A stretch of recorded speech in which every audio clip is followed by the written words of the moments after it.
Tes satu. Oke, baik. Selamat pagi, bapak-bapak, saudara yang paling berbahagia di dunia. Shalom.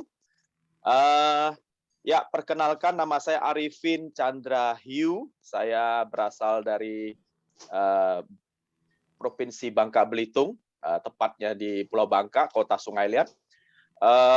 Saya sudah menikah, mempunyai 1 orang istri dan 2 orang anak. Yang pertama bernama Thomas, umur 11 tahun. Yang kedua, putri saya Esther, umur 9 tahun. Saya di Kota Sydney sudah 20 tahun, 2001 ya sampai 2021. Iya, tahun ini genap 20 tahun. Puji Tuhan. Thank you untuk kesempatan pada pagi hari ini yang diberikan oleh FG BMFI Regional DKI 1 Jakarta 1 untuk diminta saya bersaksi. Thank you untuk Pak Adam dan Pak Ebet dan semua teman-teman semua ya. Oke, baik, untuk mempersingkat waktu, berawal di tahun 2004, saudara. 2004 itu kejadian di mana saya bekerja pada saat itu di sebuah pabrik kulit ya, pabrik pengolahan kulit kangguru dan kulit domba ya. Kita bikin untuk souvenir. Jadi kalau ada turis-turis datang itu bisa beli kulit domba dan kulit kangguru itu untuk souvenir. Nah, kalau bahasa Inggrisnya dibilang tannery gitu ya, pengolahan kulit. Jadi pada saat kangguru itu dari hutan ditembak, dikuliti di hutan, itu langsung kirim ke kita gitu. Jadi benar-benar kotor ya. Kotor sekali gitu, baik domba pun kotor, bau gitu ya, digarmin itu kirim ke kita. Ya, saya mengalami sebuah kecelakaan di pabrik, saudara ya. Saya itu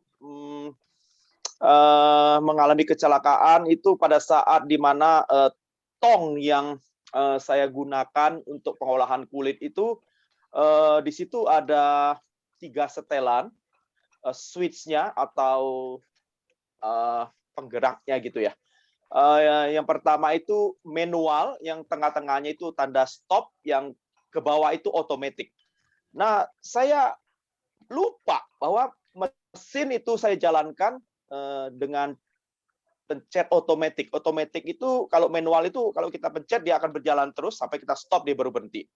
Nah, itu tong cukup besar, saudara ya. Besar sekali itu tong. Nah, di pinggirnya itu ada fan bell dan di tengah-tengahnya itu ada poli. Poli itulah ada fan bell untuk menggerakkan tong itu sehingga tong itu kita gunakan untuk pengolahan kulit, taruh chemical dan di tempat saya kerja itu cukup mengerikan sih ya. Saya ingat sekitar 33 jenis chemical dari yang soft sampai bahaya sekali. Yang paling berbahaya itu bernama sulfuric acid dan satu lagi formic acid. Itu konsentrasinya tinggi, hampir 100%. Kalau kena mata buta, kena kulit gosong, itu kalau di Indonesia kalau nggak salah namanya cuka. Air keras ya, seperti air keras gitu ya. Keras sekali. Jadi kalau kita menangani chemical itu kita harus pakai masker yang ada moncongnya ya. Ada yang moncongnya di depan atau di samping gitu. Itu benar-benar kalau kita hirup itu rasanya paru-paru bolong gitu. Itu keras sekali chemical. Di tempat seperti itu saya kerja dan pada saat itu saya lanjutkan, tiba-tiba saya sedang pegang itu fan belt tanpa di luar kesadaran saya bahwa itu di setel otomatis. Waktu saya pegang, saudara, itu tiba-tiba mesin itu berjalan dengan sendirinya tanpa saya sadari. Tangan kiri saya, terutama jari kelingking saya masuk ke dalam poli itu dan digilas di dalam digilas di dalam poli. Jadi kalau saudara nggak ada ide, kira-kira seperti mesin mobil, kalau saudara buka kapnya, di situ ada fan belt, ada poli. Kurang lebih seperti itu. Cuma kalau mesin mobil kan kecil fan beltnya, ini gede fan beltnya, besar gitu. Jadi jari saya masuk ke dalam poli itu, saudara. Nah, pas masuk ke dalam itu, aduh sakitnya, saudara. Itu benar-benar sampai ke tulang sumsum itu. Saya berteriak dan saya lompat, sakitnya luar biasa. Saya pikir, aduh, gimana ini? Ya, saya pokoknya berteriak sehingga semua orang di pabrik itu tahu dan akhirnya bos saya tahu. Yang jadi persoalan, saudara, bukan masalah kecelakaannya. Yang jadi persoalan pada saat itu saya kan ilegal. Jadi saya di Australia itu sebagai pekerja ilegal gitu loh. Nah, kalau bahasa Inggrisnya bilang ilegal, kalau bahasa Indonesia julukan untuk orang-orang yang tidak atau yang ilegal di Australia, terutama kami di kota Sydney, itu dibilang gelap, ya, orang gelap, atau julukan yang lainnya dikatakan ninja, gitu. Ninja, lompat satu, hilang satu, ya gitulah. Begitulah kita dikejar-kejar sama imigrasi. Nah, itu persoalannya di situ. Karena waktu bos saya tahu, bos saya ketakutan dan panik. Kenapa? Karena bos saya pertama dia tidak mau panggil ambulan. Ya, kalau dia panggil ambulan itu masalah besar karena pasti nurse-nya atau perawatnya itu akan investigasi kenapa saya kecelakaan di mana dan itu menjadi rekod untuk laporan bahwa nanti saya akan klaim insurans dan segala macam untuk mengcover. Ternyata saya kan bos saya tidak bayar insurans untuk kita pekerja-pekerja ilegal, pekerja gelap pada saat itu. Jadi bos saya ketakutan dan dia bilang jangan panggil ambulan, pokoknya jangan kontak polisi, jangan kontak siapa-siapa pokoknya. Tenang dulu. Jadi dia akhirnya dia nggak tahu harus berbuat apa karena untuk seseorang yang tidak punya Medicare atau bukan orang istilahnya warga sini, permanen sini atau citizen sini, itu biaya pengobatan rumah sakit sangat mahal. Saya kurang jelas waktu itu kalau kita nginep satu malam di rumah sakit berapa. Yang tahu, saya tahu hari ini. Seingat saya mungkin tahun-tahun kemarin itu untuk tidur aja di rumah sakit itu satu malam $3.000. Itu belum termasuk biaya obat, biaya dokter, dan belum termasuk mungkin kalau kita ketemu dokter spesialis itu cuma biaya tidur. Mungkin lebih, mungkin sekitar 3.500, saya kurang paham, mungkin naik terus itu. Itu untuk tidur tok satu malam. Jadi cukup mengerikan ya. Jadi bos saya dan dia tidak mau tanggung itu semua karena dia nggak bayar insurans, nggak bayar pajak tentang bayar pajak kita sebagai pekerja gitu. Jadi kita cuma pekerja dibayar cash ya. Jadi akhirnya saya telepon teman, saya bilang saya mengalami kecelakaan. Teman kebetulan saya numpang di rumahnya, saya tinggal, saya sewa kamar di tempat teman itu. Kebetulan dia belum lama dapat PR teman ini. Jadi dia sekeluarga pindah dari Indonesia ke Australia belum beberapa tahun, dia masih baru ya dapat PR dan di situ dengan kepolosan dia, dengan kemurnian hatinya, dia cuma kasih tahu, Arifin, dia bilang begini aja, kamu jangan panik, kamu pakai Medicare saya aja gitu. Jadi kalau Medicare itu di Indonesia namanya BPJS ya, gitu ya. Tapi kalau di Australia ini powerful sekali, saudara ya, Medicare itu. Jadi kalau kita ketemu dokter, mau berapa kali, mau apa aja itu free, nggak bayar ke rumah sakit, semuanya itu wah luar biasa.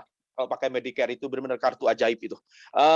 Jadi sama-sama kita tidak mengerti karena dia kasih saya tanya, kamu pakai Medicare saya aja nanti ke rumah sakit. Saya dengan sukacita. Wah ini saya pikir luar biasa sekali gini gitu ya. Jadi saya pikir oke gitu loh. Saya nggak mengerti nanti akibatnya seperti apa. Ya udah saya oke aja. Oke. Wah saya sukacita. Saya pikir ini bantuan yang luar biasa.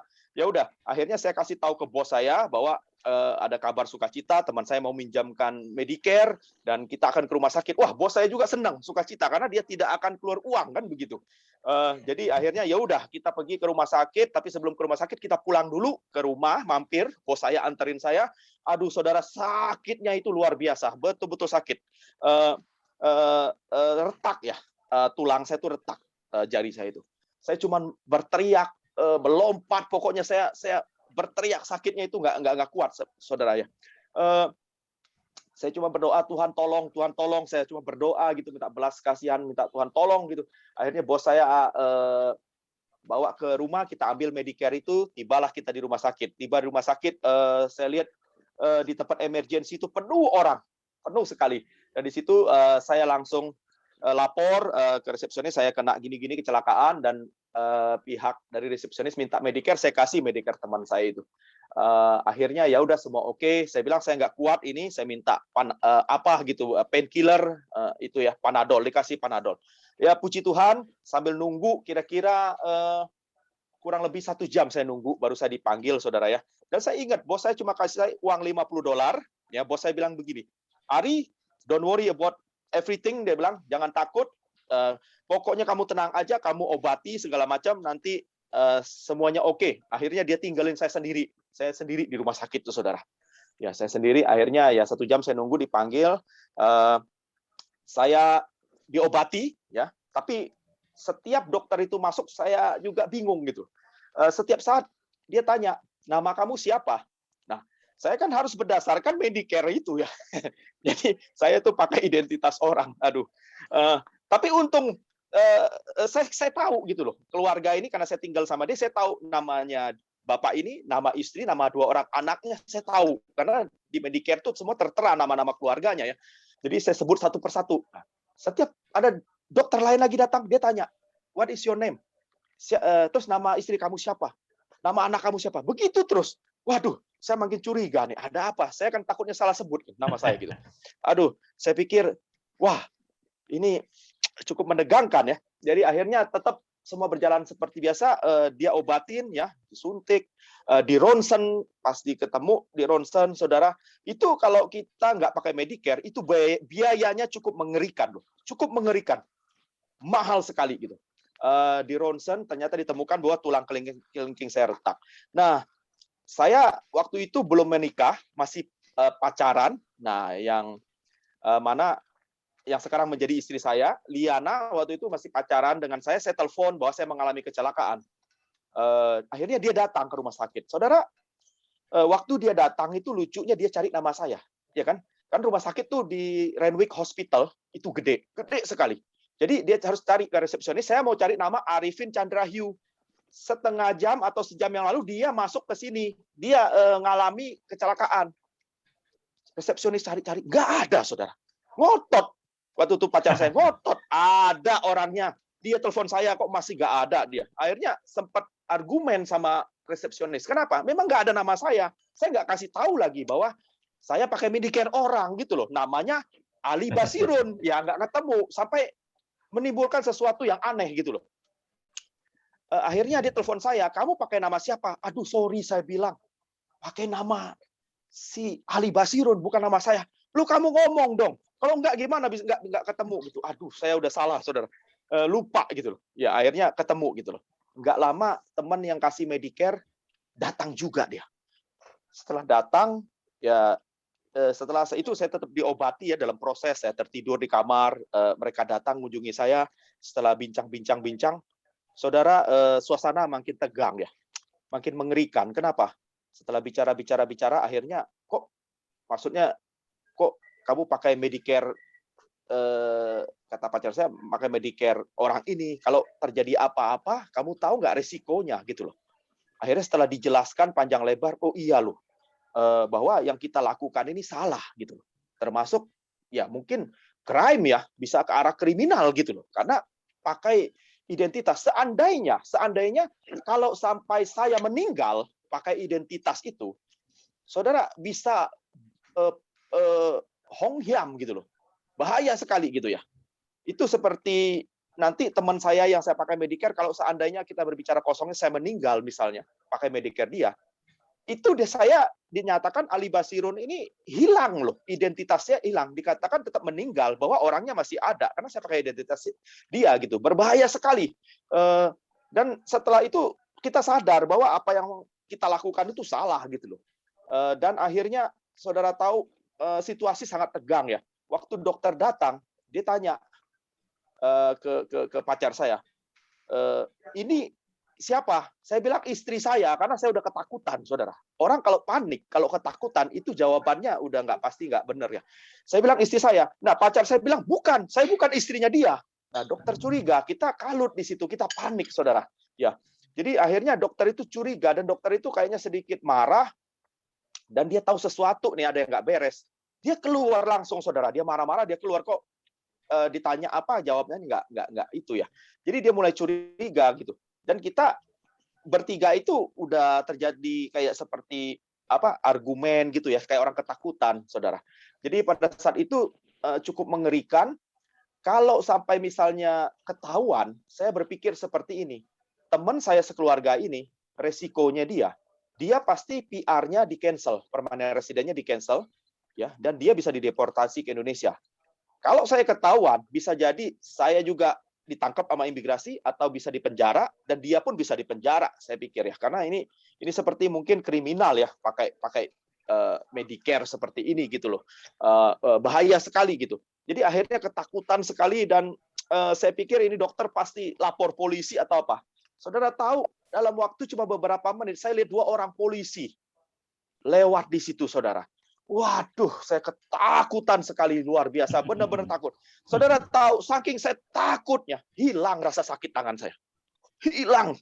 Yang mana tadinya retak, sakitnya setengah mati, itu hilang.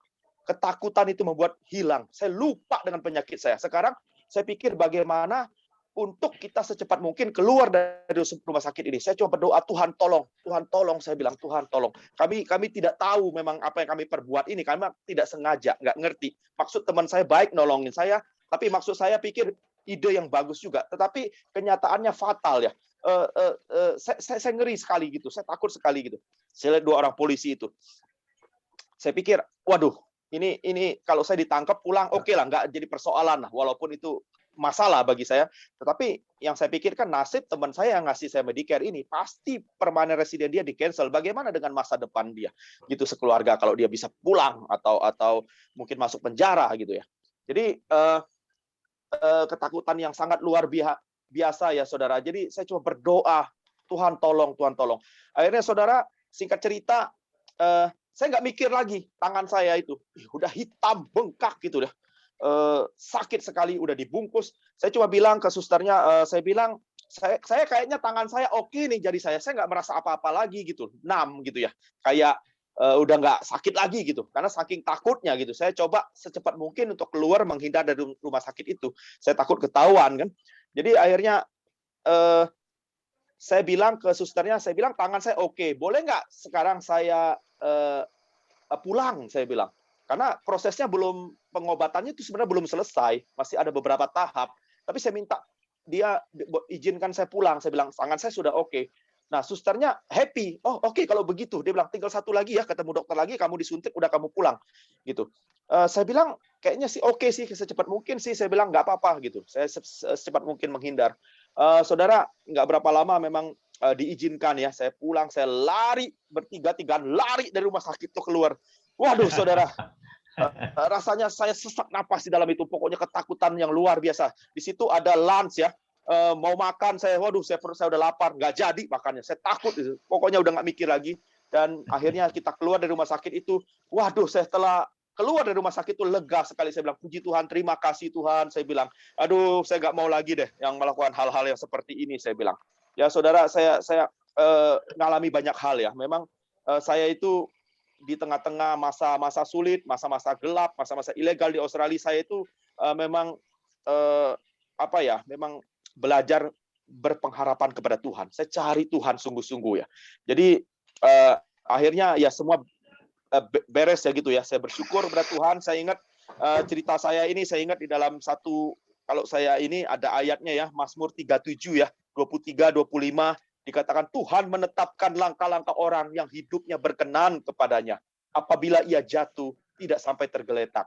Karena Tuhan menopang tangannya.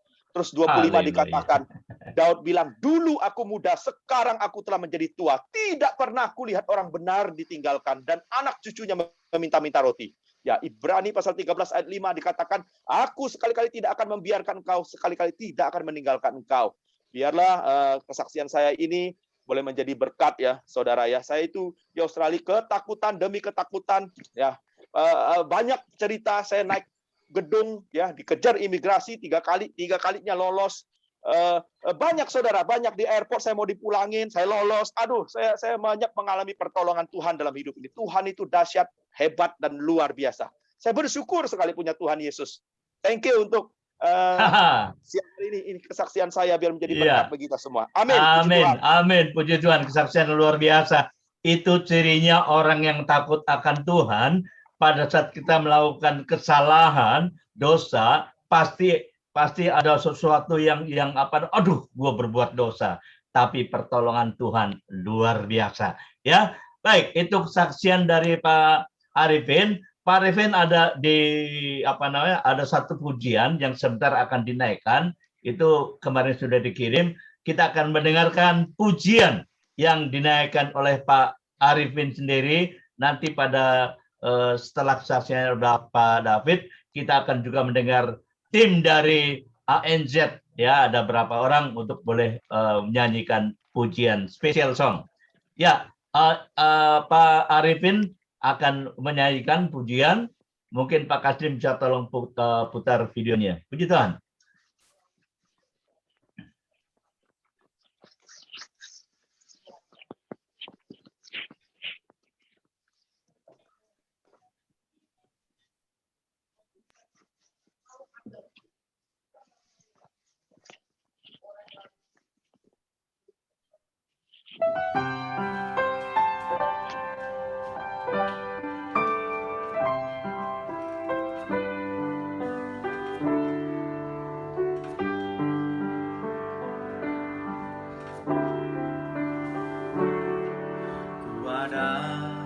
Sebagai mana ku ada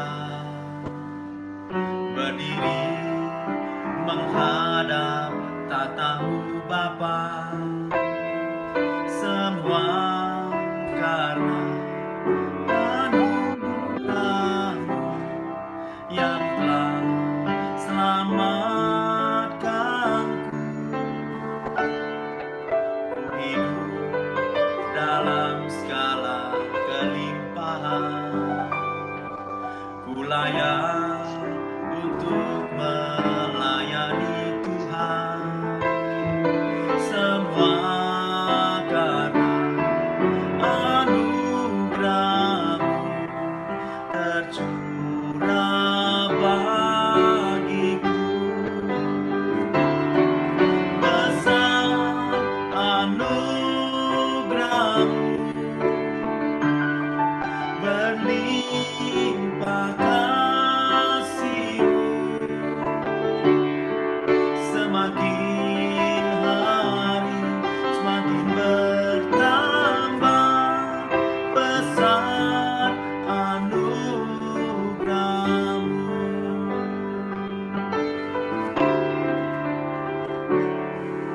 Ku ada sebagai mana ku ada, berdiri menghadap tatamu Bapa, semua karena anugerah-Mu yang telah selamatkanku. Ku hidup dalam segala kelimpahan, ku layak untuk melayani Tuhan, semua karena anugerah-Mu tercurah bagiku. Besar anugerah-Mu, berlimpah kasih.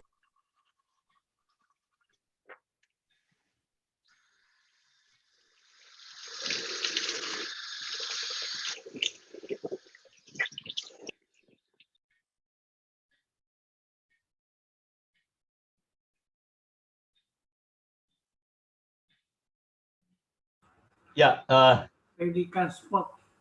puji Tuhan, ada kendala dan kita percaya tadi kita sudah diberkati kesaksian yang sangat luar biasa, ya. Pak Arifin Hugh tadi. Ya, baik, kita masuk dalam kesaksian yang kedua, ya. Pak David Herwiarto, ya. Beliau adalah bisnisnya di bidang transportasi. Kami persilakan Pak David.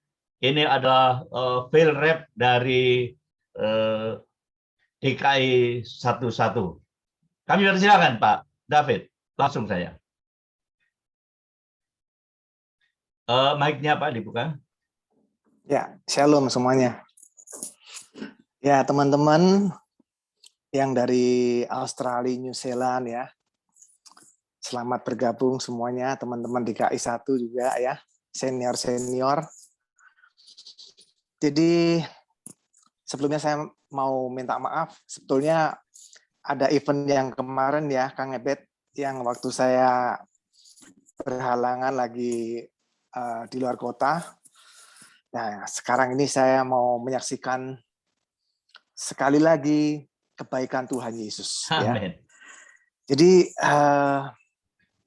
saya sebelum pandemi ini, musim pandemi ini, 2019 ya. 2019 itu usaha transport itu ya mungkin hampir semua itu luar biasa ya. Sampai akhirnya saya doa sama Tuhan, Tuhan aku mau merenovasi rumah. Sudah lumayan, hampir 30 tahun belum direnovasi. Anak saya juga mau lahir yang kedua, jadi akhirnya kita sepakat mau renovasi. Lah, tapi ternyata tahun 2020 bulan Maret itu mulai itu, ya, mulai krisis dimulai. Jadi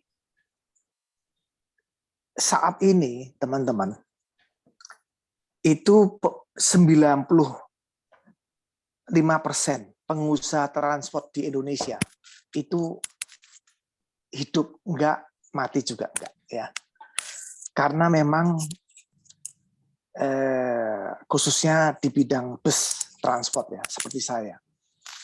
Tahun 2020 itu kita kena uppercut-nya Mike Tyson. Yes. Karena apa? Mudik dilarang. Bagi pengusaha bus, mudik itu yang diharapkan sepanjang tahun. Karena itu panen yang luar biasa. Tahun 2020 kena uppercut-nya Mike Tyson. Tahun 2021 Menteri Perhubungan bulan Maret bilang mudik tidak dilarang. Menteri Perhubungan. Ternyata last minute dilarang. Ibarat kena uppercut-nya Yosua ya, yang sekarang jadi tinju juara dunia ya. 2 kali kena uppercut. Itu yang tadinya itu kita tuh semangat jadi ambruk lagi. Ini baru mau teng-teng ya, kena PPKM lagi. Yang akhirnya hampir sudah 2 minggu ini, 3 minggu ini ya, kita ini benar-benar dihadapkan pada situasi yang lebih parah dari dilarang mudik kemarin. Lah, masalahnya saya selalu berpikir, Tuhan, Engkau izinkan ini terjadi pada siapapun. Ibarat kita ini jalan di gurun pasir. Semuanya di gurun pasir. Ya, semua hidup lagi susah. Apa yang kita harus lakukan? Ya itu cuma satu. Kita makin memantapkan kepercayaan kita pada Tuhan. Nggak ada lain, nggak ada jalan lain. Nggak ada jalan lain. Cash flow yang setiap bulan termasuk cicilan ya merenovasi rumah yang seperti ini cukup besar. Dan itu tiap bulan juga luar biasa. Itu kalau saya sempat saya itu berpikir masuk ke dalam alam negatif, kekhawatiran. Itu semalaman saya nggak bisa tidur. Yang ketakutan masalah sitaan bank, yang ketakutan masa depan keluarga, macam-macam. Tapi setelah saya menguatkan diri bahwa Tuhan, Ayub 1 ayat 21, Engkau yang memberi, Engkau yang mengambil. Terpujilah namamu. Jangan hilangkan masalah ini, tapi beri hamba kapasitas yang lebih untuk bisa menghadapi situasi apapun, Bapak. Karena hamba yakin Engkau Allah yang jauh lebih besar dari masalah apapun di dunia. Dari damai yang diberikan Tuhan setiap hari. Ya. Ini yang menguatkan kita dalam menghadapi perjalanan di gurun itu, yang semua juga mengalami. Ini modal kita adalah satu, penyertaan Tuhan. Ada istilah begini, mati karena corona atau mati karena ekonomi, ya kan? Bisa dua-duanya. Sudah bangkrut, mati lagi corona. Teman saya saat ini hampir saya kalau buka WA, tiap hari saya doa.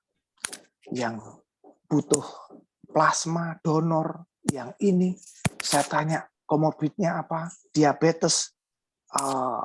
Waduh, saya benar-benar bukannya saya tuh bersuka cita. Oh, teman saya sakit, saya nggak sakit. Enggak.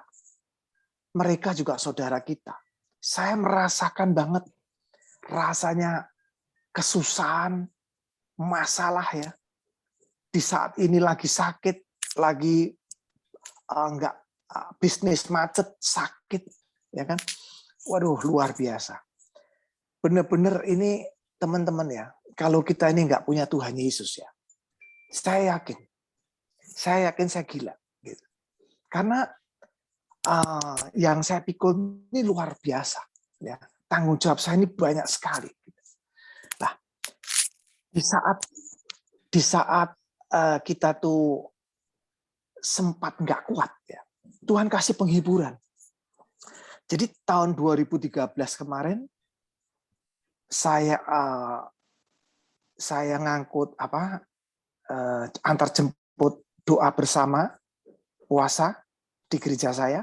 Itu busnya guling di kecelakaan di Cisarua, meninggal 22 orang. Ya. Salah satu istri, ya, salah satu suami dari korban ini, namanya Pak Haryanto Kurniawan. Ya. Itu adiknya konglomerat Jakarta.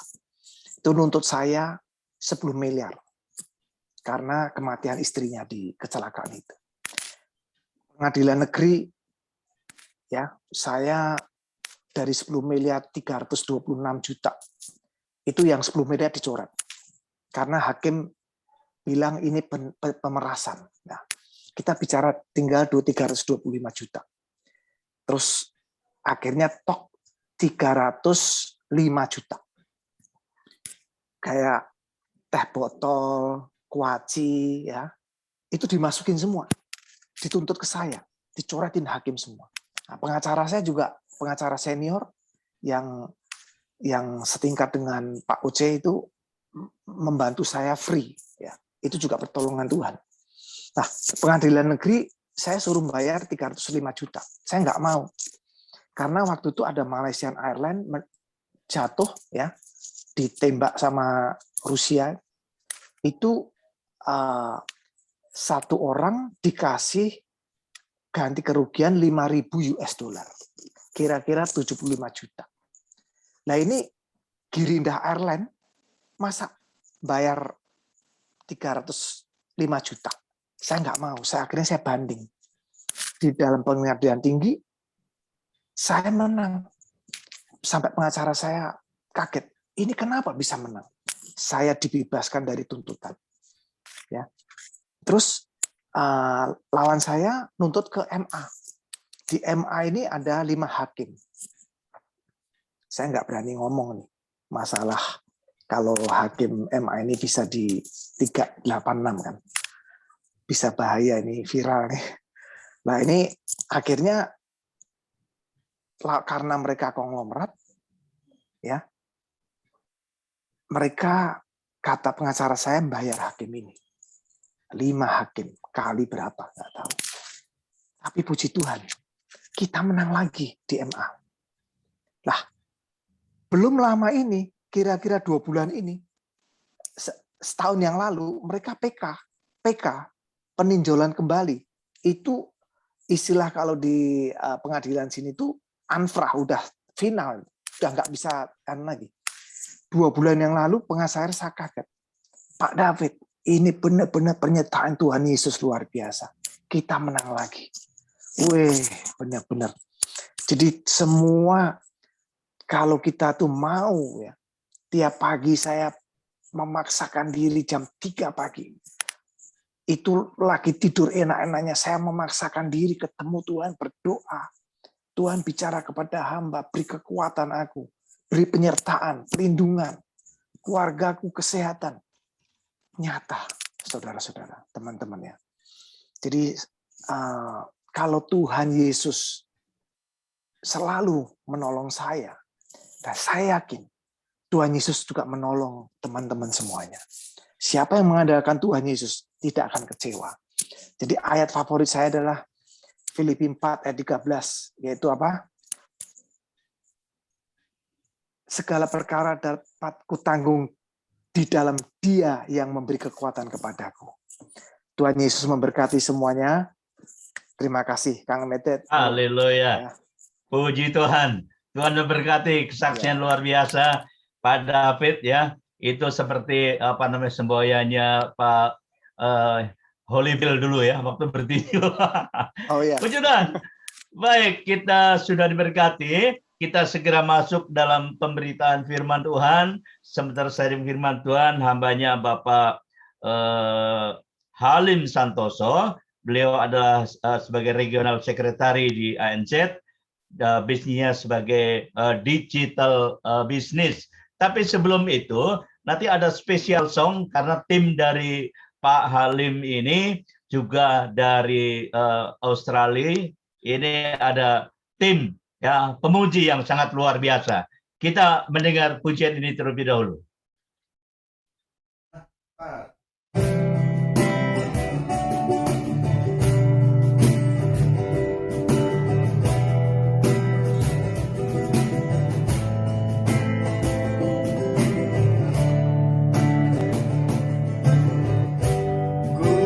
Menyembah dalam kudus hadirat-Mu, hampiri tata kasih karunia-Mu Bapa.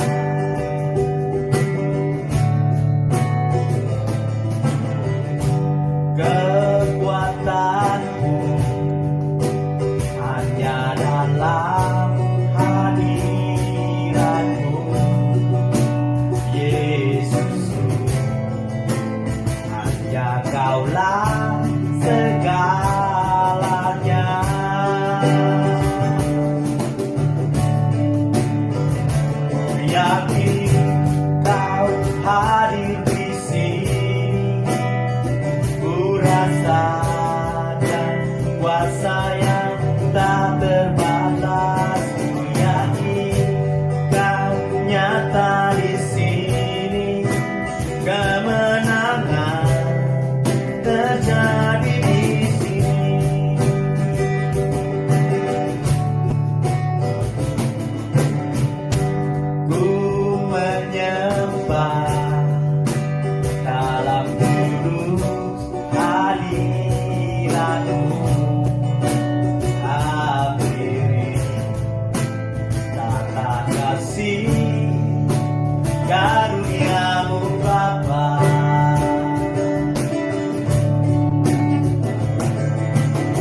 rasakan kuasa yang tak terbatas. Ku yakin kau nyata di sini, kemenangan terjadi di sini. Yakin kau hadir di sini, ku rasakan kuasa yang tak terbatas.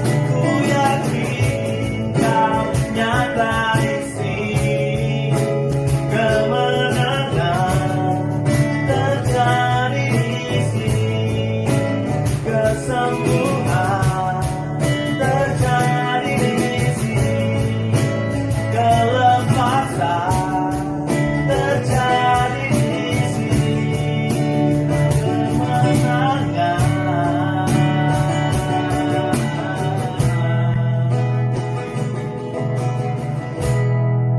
terjadi di sini.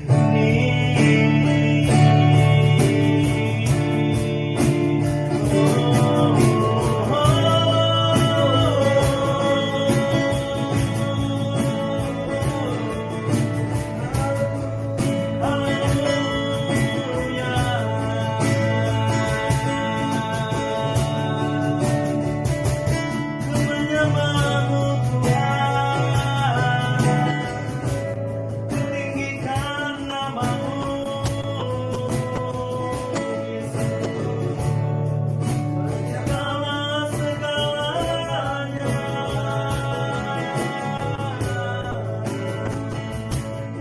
Haleluya.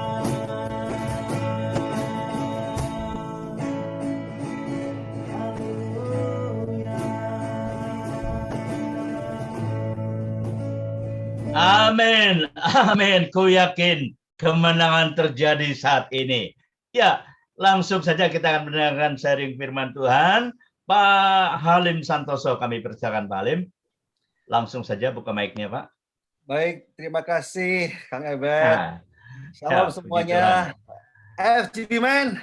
Be strong in the Lord. Be strong in the Lord. FGB FGB Man. Man. Wow. Ini pagi hari ini atau siang hari ini di Sydney. Wow, saudara, saya melihat yang hadir, saya semakin grogi, saudara ya. Ada Pak Vincent, Pak Dennis, ada Pak John Thompson, semuanya senior-senior semua. Ya, terima kasih sekali lagi kepada Regional DKI 1 yang sudah membuka virtual ini untuk kami dari Regional ANZ boleh berkunjung airlift ke Regional DKI 1.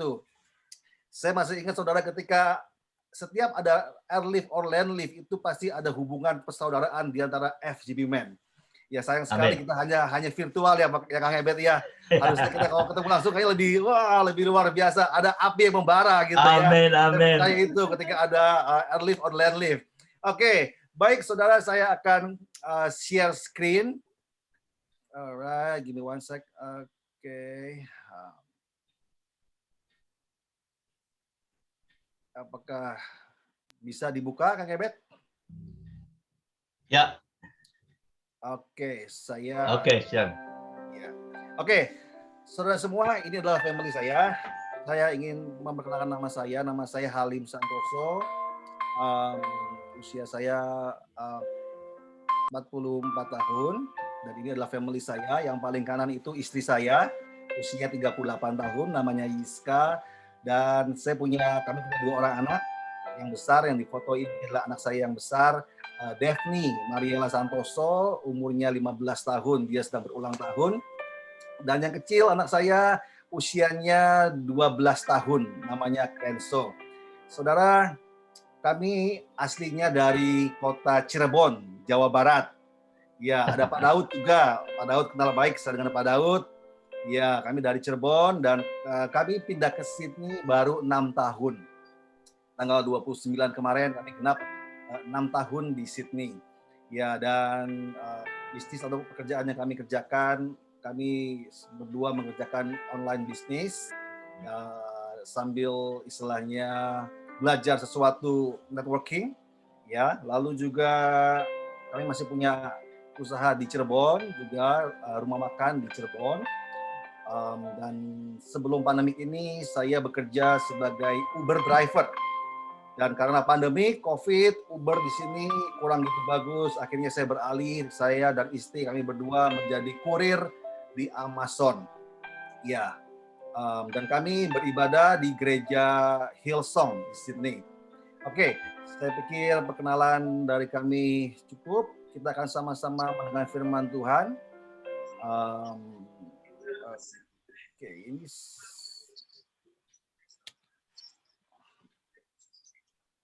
apakah bisa saya next Kang Ebet untuk slide-nya? Saya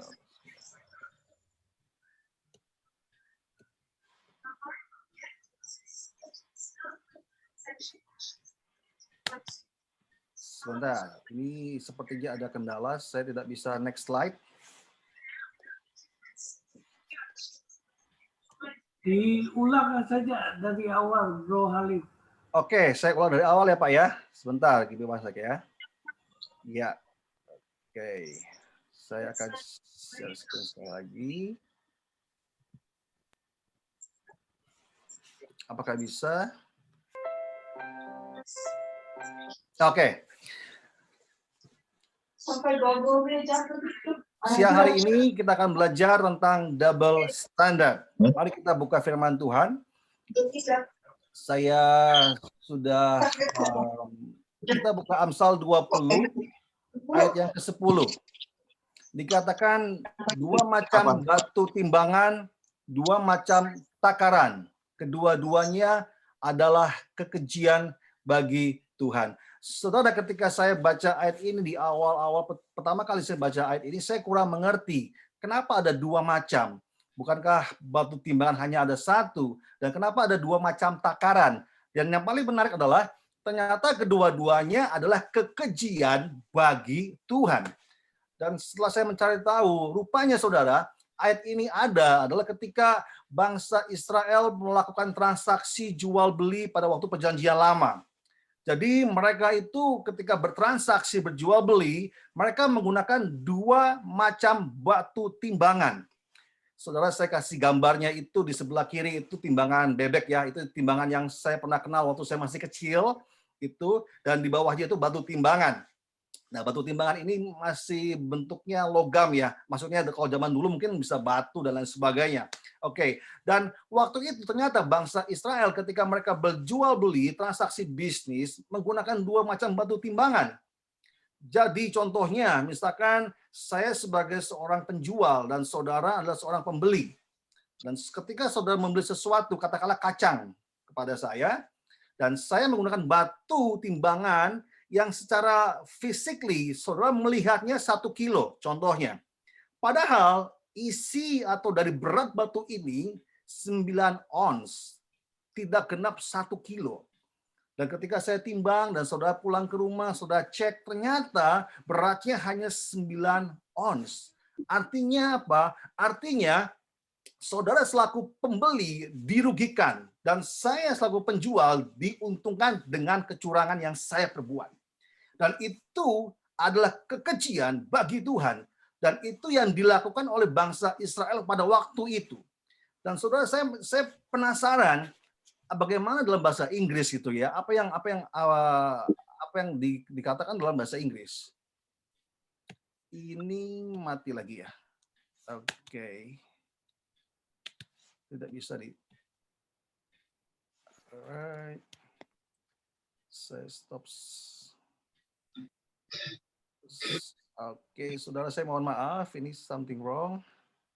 Ya. Yeah.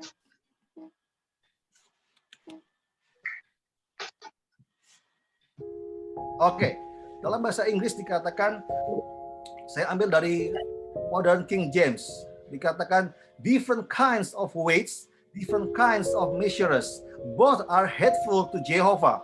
Jadi lebih jelas bahwa bukan hanya kekejian di mata Tuhan, bukan hanya kekejian bagi Tuhan, tapi Tuhan benci kalau kita menggunakan double standard. Tuhan benci kalau kita menggunakan dua macam batu timbangan. Saudara, kalau di zaman sekarang mungkin kita tidak lagi menemukan timbangan yang seperti yang digambar ini, kecuali yang masih di pelosok-pelosok desa. Sekarang semuanya sudah digital. Dan sekarang ini mungkin ada bisnis yang menggunakan harga jual dan harga beli, dan selisih dari harga jual dan harga beli itu yang kita namakan sebagai profit. Itu adalah bisnis valuta asing. Nah, kalau bisnis valuta asing ini adalah legal, tetapi apa yang dilakukan oleh bangsa Israel itu adalah illegal, kecurangan, kekejian. Bahkan Tuhan bilang itu adalah hal yang Tuhan benci, hateful to Jehovah. Saudara bisa bayangkan betapa ngerinya. Dan Tuhan pengen kita tidak menggunakan double standard. Baca lagi saudara. Mengapa kita tidak boleh menggunakan double standard? Ulangan 25 ayat 13 sampai 16 dikatakan sukatan dan timbangan yang benar. Sukatan itu adalah sebuah ukuran untuk mengukur sebuah volume atau volume. Dan timbangan adalah ukuran yang digunakan untuk mengukur sebuah berat, kilogram dan lain sebagainya. Kita akan baca ayat 13. Janganlah ada di dalam pundi-pundimu. Stop dulu saudara. Kata-kata pundi-pundimu itu saya menarik sekali. Janganlah ada di dalam pundi-pundimu. Pundi-pundimu itu bicara soal tabungan kita, betul, rekening kita, dompet kita, bisnis kita, pekerjaan kita. Janganlah ada di dalam bisnis kita, di dalam keuangan kita, dua macam batu timbangan, yang besar dan yang kecil. See, ada dua batu, yang besar dan yang kecil. Yang ke-14 dikatakan, janganlah ada di dalam rumahmu. Rumahmu itu bicara soal kehidupan kita sehari-hari, saudara. Bagaimana kita berinteraksi dengan istri kita, dengan anak-anak kita. Makanya banyak orang yang ngomong begini, jika seseorang ingin mengetahui bagaimana karakter dari orang tersebut, tanyakan kepada orang terdekat. Entah itu istri, anak-anak, bahkan pembantu sekalipun. Tanyakan. Sudah, karena kita akan mengetahui bagaimana kondisi kita. Ayat 14 kata, janganlah ada di dalam rumahmu dua macam Eva. Yang besar dan yang kecil. Haruslah ada padamu batu timbangan yang utuh dan tepat. Haruslah ada padamu Eva yang utuh dan tepat, supaya lanjut umurmu di tanah yang diberikan kepadamu oleh Tuhan Allahmu. Sebab setiap orang yang melakukan hal yang demikian, setiap orang yang berbuat curang, adalah kekejian bagi Tuhan Allahmu. Jadi saudara, jelas sekali Tuhan ngomong begini, kamu nggak boleh menggunakan double standard. Supaya apa? Ayat yang ke-15, supaya lanjut umurmu di tanah yang diberikan Tuhan Allahmu kepadamu. Saudara, sepertinya Tuhan ngomong begini, hai bangsa Israel, ketika kau berbisnis di tanah Mesir, dan kau akan masuk ke tanah perjanjian, jangan kau bawa-bawa lagi itu double standard yang kau gunakan, yang selalu kau gunakan ketika kau berbisnis. Ketika kau masuk ke tanah perjanjian, gunakanlah apa yang kebenaran yang Tuhan tetapkan. Supaya apa? Supaya lanjut umurmu. Dan ketika kau melanggar, setiap orang yang melakukan hal demikian, itu adalah kekejian bagi Tuhan. Dan akan habis hidupnya, saudara. Saudara, ngeri ya. Itu betul-betul Tuhan sayang sama bangsa Israel. Dan saya mengatakan bahwa ayat ini, saudara, sebetulnya apa yang Tuhan tetapkan ini begitu sangat pentingnya. Kenapa ada sampai detail Tuhan tulis di Alkitab, karena ini adalah hal yang sangat penting. Dan saya percaya bahwa firman Tuhan ini bukan hanya berlaku hanya orang Israel saja, tapi kepada setiap kita sampai hari ini pun ini adalah ketetapan yang Tuhan tetapkan. Karena saudara, saya mendapati ternyata ukuran yang dunia pakai itu berbeda dengan ukuran yang Tuhan pakai. Contoh, katakanlah kita bicara soal ukuran kebesaran. Ukuran kebesaran itu orang-orang dunia punya pemikiran bahwa kalau saudara seorang konglomerat, seperti tadi yang Pak David share, ya, kalau saudara seorang konglomerat punya uang banyak, kalau saudara punya jabatan yang tinggi, maka engkau akan memerintah atau dilayani. Itu hal yang umum, saudara. Hal yang dunia ini pakai seperti itu. Jika engkau ingin dihormati, jika engkau ingin dilayani, engkau harus menjadi orang yang terkemuka dulu. orang kaya dulu, konglomerat dulu, pengusaha dulu yang top, yang hebat, orang yang punya jabatan tinggi di pemerintahan, baru saudara akan dilayani. Saya mendapati ada banyak juga orang-orang kaya atau hamba-hamba atau para konglomerat yang ketika datang ke gereja, ketika mereka tidak mendapatkan sesuatu, ketika mereka tidak dilayani, mereka lalu kecewa. Karena ukuran yang mereka pakai ketika mereka tahu bahwa, hey, kalau ingin menjadi yang terbesar itu harus memerintah, harus punya uang, harus dan lain sebagainya.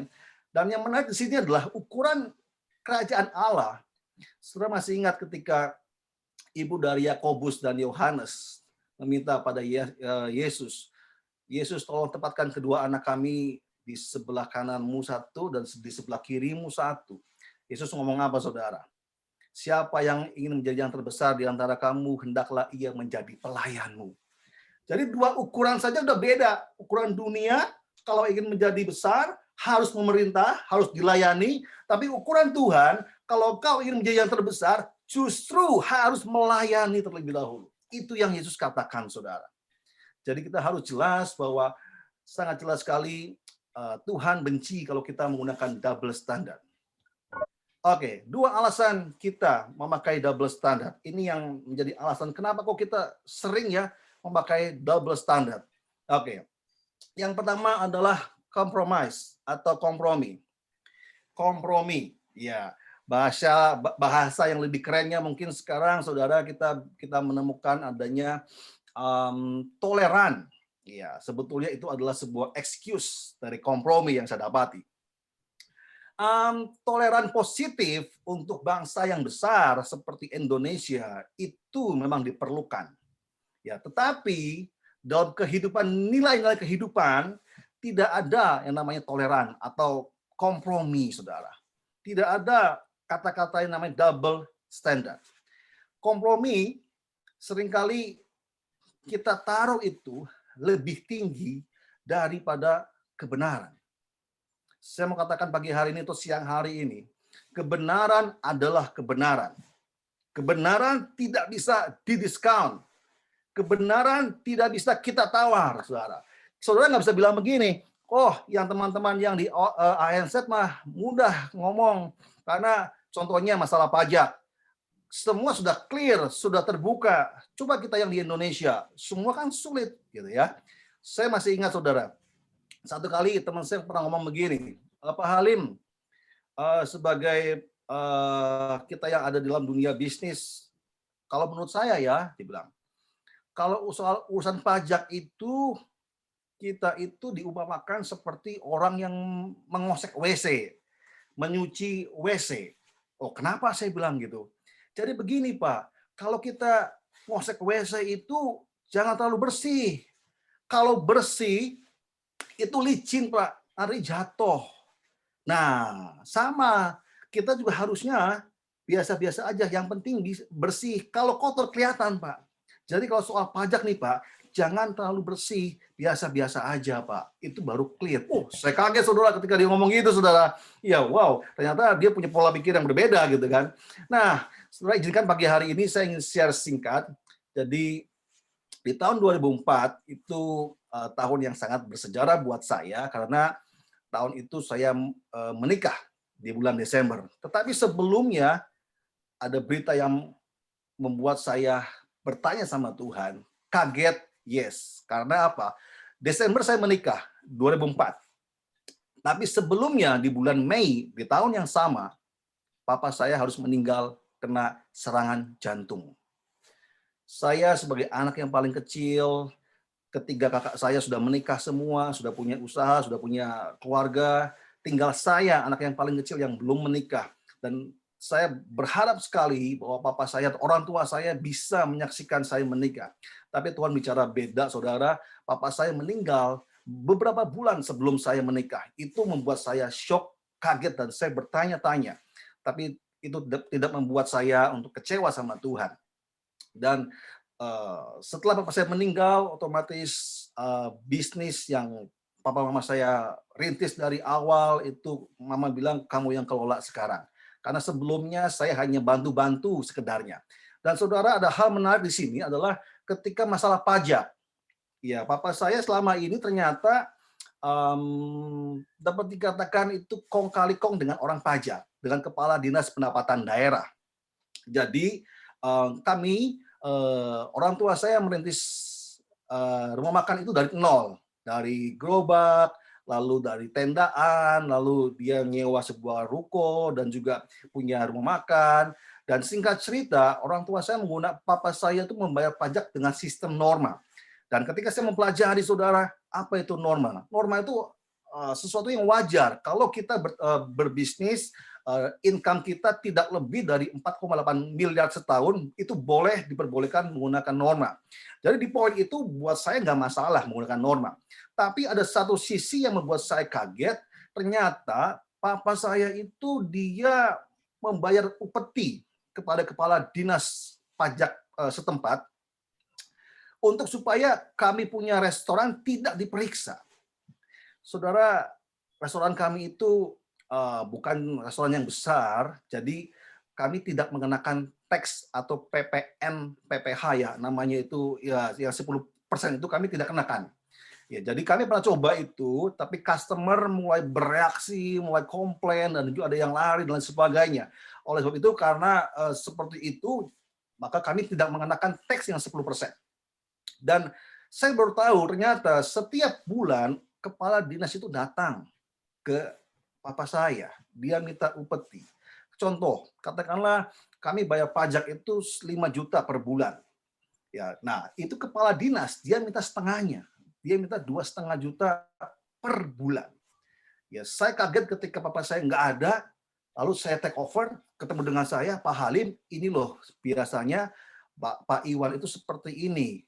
Setiap bulan ada sesuatu buat saya 2,5 juta. Saya bilang, buat apa ya Pak? Ya supaya Bapak tidak diperiksa katanya. Oh begitu, saya kaget saudara. Oke, saya bilang gitu kan. Saya masih baru take over. Akhirnya oke Pak, saya ikuti saudara, saya ikuti. Dan setiap bulan dia datang. Yang membuat hati saya kurang suka sebetulnya, jujur saudara. Dia datang itu sendiri oke, saudara ya. Dia ambil uangnya, saya kasih amplopnya, tapi dia makan juga di tempat saya. Dan saya pikir oke lah makan satu orang gitu ya. Tapi setiap bulan itu dia datang, saudara, dia bawa teman-temannya. Bulan depannya dia bawa 4 orang. Oke lah, saya masih oke, 4 orang treat dia makan, saudara ya. Bulan berikutnya dia bawa 8 orang koleganya. Bukan hanya itu, setelah makan rame-rame itu koleganya pikir dia yang bayar. Padahal saya yang nge-treat dia, saya yang bayar dia, plus saya kasih uang ke dia. Tapi saudara, bukan hanya itu. Setelah makan rame-rame 8 itu, dia juga bawa pulang, minta take away. Satu family, satu, waduh, saya bilang ini orang, waduh, udah betul-betul seperti memeras gitu ya. Ya saya bilang, Tuhan tolong, ini saya jujur saya kurang suka orang seperti ini gitu ya. Kenapa kok ini? Tapi ada di hati saya bilang, kamu masih kompromi. Saya bilang, Tuhan, saya pengen hidup benar.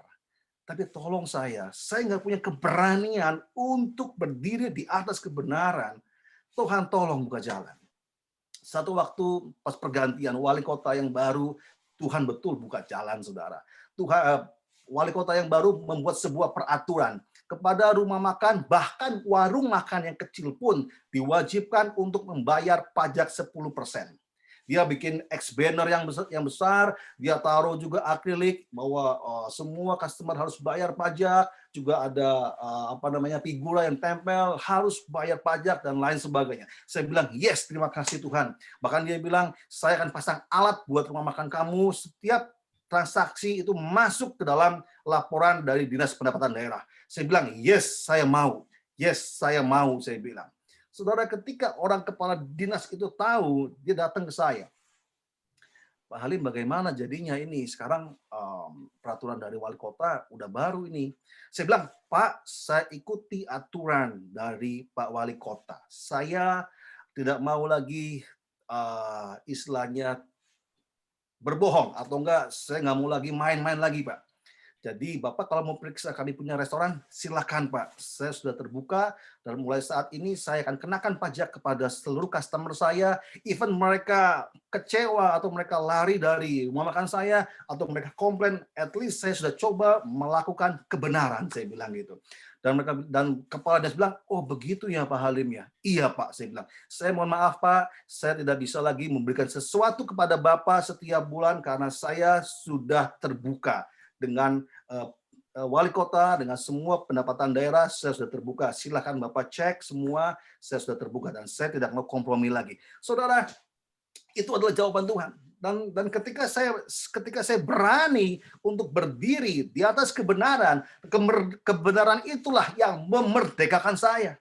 Saya nggak lagi dituduh, hei kamu kan pelayan Tuhan, kamu kan aktif di gereja, kok kamu sepertinya memberi upeti kepada kepala dinas setiap bulannya. No. Sekarang saya bilang, I'm freedom Lord, I'm freedom. Tuhan saya sudah bebas. Karena kebenaran itu yang memerdekakan saya, saudara. Saya tidak lagi berani, tidak mau lagi itu kompromi, khususnya masalah pajak, saudara.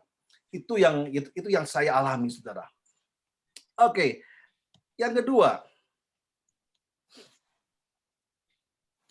Alasan kenapa kita tidak bisa punya keberanian. Maaf saudara, ini saya harus buka tutup ya. Saya tidak tahu kenapa ini ya. Oke. Ya.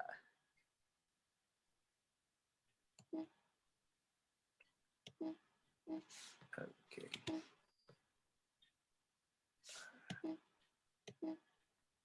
Tadi di awal sudah dicek ya Pak Ebet ya. All good ya. Ya. Oke, yang kedua, confusion. Alasan kenapa kita sering menggunakan double standard karena membingungkan, saudara. Saudara, kalau alasan yang pertama itu kita kompromi itu karena sebetulnya kita tahu mana yang benar, mana yang salah, tapi kita nggak punya keberanian untuk berkata benar, untuk bertindak di atas kebenaran. Tapi yang kedua ini, yang sering kali kita menggunakan double standard dalam kehidupan ini, karena membingungkan, saudara. Saudara bisa lihat ini gambar yang saya share, ini right land mass, right left. Ini salah satu rambu-rambu yang ada di Australia. Sebenarnya cukup bingung, saudara ya. Dikatakan right lane, saudara ada di jalur paling kanan. Itu must, harusnya turn right, betul? Tapi ini kok right left. Kalau kita belum tahu jalan kita yang di sana, yang di sebelah kanan seperti apa, ini kita bingung. Right lane, yes, kita ada di right lane. Tapi kita mau ke mana? Mau ke kanan apa mau ke kiri, saudara ya? Itu sesuatu yang membingungkan. Nah, hari-hari ini saya mau katakan bahwa dunia itu sedikit membingungkan, saudara. Kalau saudara sering main ke city itu, waduh, saya bingung, saudara. Sekarang ini zamannya sudah membingungkan. Kita sering melihat wanita dengan wanita bergandengan tangan, mereka hagi-hagi, kisi-kisi, saudara ya. Dan itu jujur buat anak-anak itu membingungkan. Bahkan teman-teman kami di Connect Group itu juga ada yang bertanya, bagaimana kami bisa memberitahukan kepada anak-anak kami, sedangkan kami tinggal di Australia. Notabene di Australia itu pemerintah sudah melegalkan, saudara. Melegalkan pernikahan sejenis. Sudah sah. Jadi mereka anak-anak bingung. Saya bilang nggak usah bingung gitu kan. Kita anak Tuhan sudah jelas kebenarannya. Saudara, kalau Tuhan menciptakan institusi yang pertama adalah keluarga. Tuhan menciptakan Tuhan menciptakan Adam and Eve, Adam dan Hawa untuk membuat sebuah keluarga.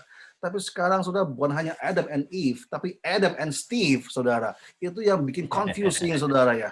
Kalau Adam and Eve, Tuhan bilang apa? Hai Adam dan Eve, beranak cuculah, penuhilah bumi, berkuasalah atas segala binatang yang ada di darat, di laut, di udara. Itu jelas apa yang Tuhan sampaikan.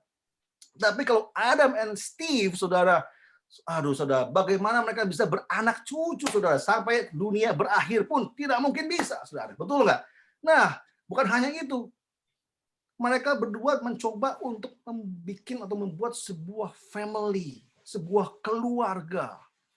Ini yang membingungkan, saudara. Membingungkan sekali. mereka membuat sebuah family. Saya bukan bicara soal pornografi, saudara ya. Tapi kalau mereka terusnya lalu mereka juga mengadopsi sebuah baby, saudara. Kalau baby itu kan perlu menyusui, betul nggak? Sekarang kalau Adam and Steve sama-sama laki-laki, di mana nih baby harus menyusuinya, saudara, begitu kan? Dan juga, oh my goodness, kalau mereka bilang, oh gampang dong, kan masih ada susu formula dan lain sebagainya. Oke, gitu kan. Tapi saya bilang, bagaimana anak ini besar nanti? Siapa yang menjadi bapaknya, siapa yang menjadi ibunya, saudara? Sangat-sangat membingungkan sekali. Saya punya teman saya waktu saya kerja, dia laki-laki, ganteng, perawakannya masih muda, jauh di bawah saya, handsome boy, gagah, handsome, saudara. Nah, satu kali saya ada yang aneh dengan teman saya ini. Kenapa ketika saya kerja dulu waktu pertama kali nyampe ke Australia, dia selalu berbicara tentang hal-hal pornografi. Saya bilang, wah ini jangan-jangan orang ini terikat pornografi, saya pikir gitu ya. Nah, setelah saya keluar dari pekerjaan saya mendapati ternyata teman saya itu dia seorang gay. Sayang, saudara, tinggi, besar, putih, ganteng, tapi dia seorang gay. Dia suka dengan sesama jenis. Dia punya pacar orang bule. Yang saya kaget lagi, dia sudah bawa pacar itu pulang ke Indonesia, kenalin sama orang tuanya, sama teman-temannya, dia liburan ke Eropa, kemana-mana, dia liburan berdua, hanya berdua. Teman saya yang pria dengan pacarnya yang pria juga. Dan sekarang, saudara, saya melihat bahwa ternyata dia sudah tinggal serumah. Yang saya bingung juga, kapan hari dia melamar pacarnya yang laki-laki yang bule ini. Oh my goodness, saya ini, waduh, luar biasa ini ya. Betul-betul hari-hari ini, wow, saudara. Kalau kita tidak punya standar yang jelas akan firman Tuhan, jelas-jelas, saudara, anak-anak kita itu akan semakin membingungkan, saudara. Saya akan Nah, saudara, saya akan putar sebuah video. Ini adalah mungkin teman-teman yang di Australia tahu. Saya kaget juga ketika mendengar berita ini. Dia adalah Josephine Ingpin. Dia adalah transgender pertama di Australia yang sekarang menjadi seorang penginjil. Dan dia beribadah di sebuah gereja yang tidak jauh dari pertemuan kami setiap bulannya di Sussex Street, di Sydney. Dia adalah seorang pria tapi berubah menjadi seorang wanita dan sekarang menjadi seorang pelayan Tuhan di sebuah gereja. Hello, my name is Josephine Ingpin, and I'm the minister of Pitt Street Uniting Church here in Sydney, a fully affirming church. And I'm wanting to invite you to celebrate the Transgender Day of Visibility with me on the 31st of March or in the days leading up to it, perhaps on a Sunday if you gather in a church. And I'm inviting you to do so for 3 reasons. First of all, in order to display something more of the wonderful love and gifts of gender diverse people, just like me. Secondly, in order to dispel some of the shame and the sin and the suffering and all the nonsense that people have loaded on to transgender and other non-gender diverse people. And then thirdly, in order through that to disperse more of the love of God shown in kaleidoscopic beauty in human difference. Please join us. Ya, saudara, dia mengajak untuk para transgender untuk datang ke gereja. Ya, dia bilang, dia mengakui bahwa gender itu bukan hanya male and female saja. Ada transgender, laki-laki berubah menjadi perempuan seperti dirinya, ada juga yang perempuan menjadi laki-laki dan lain sebagainya. Saudara, kalau kita lihat dari picture ini, saudara, kita mungkin bingung. Di sebelah kanan adalah Josephine Ing, tadi yang dia share. Dia adalah seorang pria yang berubah menjadi seorang wanita. Tapi dia menikah dengan wanita, saudara. Jadi namanya Penny Jones yang di sebelah kanannya. Jadi saya bingung, kalau dia sudah menjadi kalau dia asli seorang pria dan berubah menjadi seorang wanita, harus ya dia cari couple pasangan itu seorang pria, betul? Tapi ini dia mencari couple pasangannya seorang wanita juga, saudara. Ini betul-betul membingungkan. Buat anak-anak kami yang tinggal di Sydney, yang tinggal di Australia ini, dunia ini, wah, sangat-sangat membingungkan. Saudara, kita akan buka satu firman Tuhan Oke, ini ada masalah lagi. Saya mohon maaf, something wrong. Oke, kita akan buka Hakim-Hakim 17 ayat yang ke-6. Oke. Hakim-Hakim 17 ayat yang ke-6. Saya membacakan buat saudara, di sini dikatakan, pada zaman itu tidak ada raja di antara orang Israel. Setiap orang berbuat apa yang benar menurut pandangannya sendiri. Saudara, ini adalah zaman di mana zaman yang paling gelap di Israel. Karena dikatakan pada zaman itu tidak ada raja. Jadi tidak ada raja sama sekali di antara orang Israel. Setiap orang berbuat apa yang benar menurut pandangannya sendiri. Wow. Itu adalah zaman-zaman yang paling gelap di Israel. Hancur berantakan, saudara. Karena bahkan tidak ada raja, tidak ada standar yang jelas. Saudara bisa bayangkan ketika kalau di rumah saudara dan saya tidak ada standar yang jelas, kita boleh pulang semau kita, pulang ya, enggak juga nggak apa-apa. Atau kita punya anak kita yang perempuan, saudara, anak kita yang perempuan pulangnya larut malam, mungkin pagi subuh jam 2, lalu dia masuk kamar, dia membawa teman prianya dan tidur di kamarnya. Saudara bisa bayangkan, itu sangat-sangat membingungkan. Sangat-sangat, saya katakan, bisa membuat keluarga hancur. Bahkan bisa membuat negara atau bangsa ini hancur. Dan saya mendapati, saudara, bahwa hari-hari ini pun kita hidup di zaman yang namanya relativisme. Artinya orang punya anggapan bahwa ya, yang benar menurut saya, ya benar menurut saya, belum tentu benar menurut saudara. Itu adalah pandangan relativisme. Ya, saudara, saya coba lagi untuk masuk ke sini. Ya, itu adalah yang kedua alasan kenapa kita sering kejebak dengan double standard. Ya. Oke, saya boleh minta tolong Pak Adam bisa bantu saya. Ini something wrong. Ya, oke, saya akan lanjut saudara tanpa boleh bisa dijadiin co-host, Pak. Ya. Sambil saya terus ya, Pak. Jadi, oke. Itu alasan yang kedua, Pak. Kenapa kita hidup dalam double standard? Karena yang pertama tadi kita kompromi, karena kalau kita kompromi kita tahu mana yang salah dan mana yang benar, tapi kita nggak punya keberanian untuk bertindak benar. Tapi yang kedua, kita betul-betul tidak tahu mana yang benar dan mana yang salah, saudara. Dan itulah yang dunia ini sedang hadapi hari-hari ini. Oke, next-nya adalah, saya akan stop screen dulu biar Pak Adam bantu saya. Oke. Yang berikutnya adalah saya belum jadi co-host, Pak. Jadi nggak ya, bisa. Pak Adam bisa tolong dijadikan co-host, Pak Ebet, terima kasih. Ya. Oke. Makasih.